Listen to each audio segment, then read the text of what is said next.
నమస్తే అన్న అందరికీ నమస్కారం.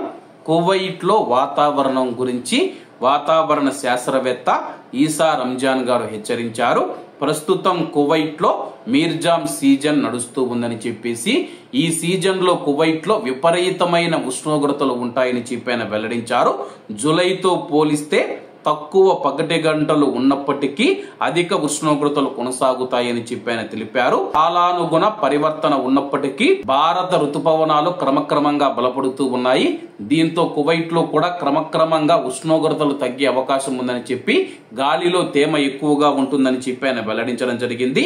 ఆగస్టు 11వ తేదీ వరకు మనం చూసుకుంటే ఈ యొక్క మీర్జామ్ సీజన్ కొనసాగుతూ ఉంది. ఈ యొక్క మీర్జామ్ సీజన్ లో కువైట్ లో అధిక ఉష్ణోగ్రతలు నమోదవుతాయని చెప్పేసి అలాగే ఆగస్టు అంతా కూడా అధిక ఉష్ణోగ్రతలు ఉండే అవకాశం ఉందని చెప్పి ఆయన వివరించడం జరిగింది. ముఖ్యంగా బయట పని చేసేవారు చాలా జాగ్రత్తగా ఉండాలని చెప్పేసి గంటకు 60 కిలోమీటర్ల కంటే ఎక్కువ వేగంతో దుమ్మును పెంచే గాలులు వీస్తాయని చెప్పేసి దీనివల్ల బహిరంగ ప్రదేశాలలో దృశ్యమానత తగ్గిపోతూ ఉందని చెప్పేసి వాతావరణ శాఖ డైరెక్టర్ దరార్ ఆల్ అలీ గారు కూడా తెలియజేయడం జరిగింది.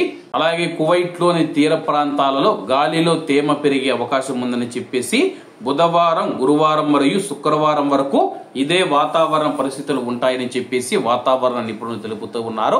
ప్రస్తుతం కువైట్ లో అధిక ఉష్ణోగ్రతలు నమోదవుతూ ఉన్న నేపథ్యంలో బయట పనిచేస్తూ ఉన్న మన భారతీయులు తగినన్ని జాగ్రత్తలు తీసుకున్నా.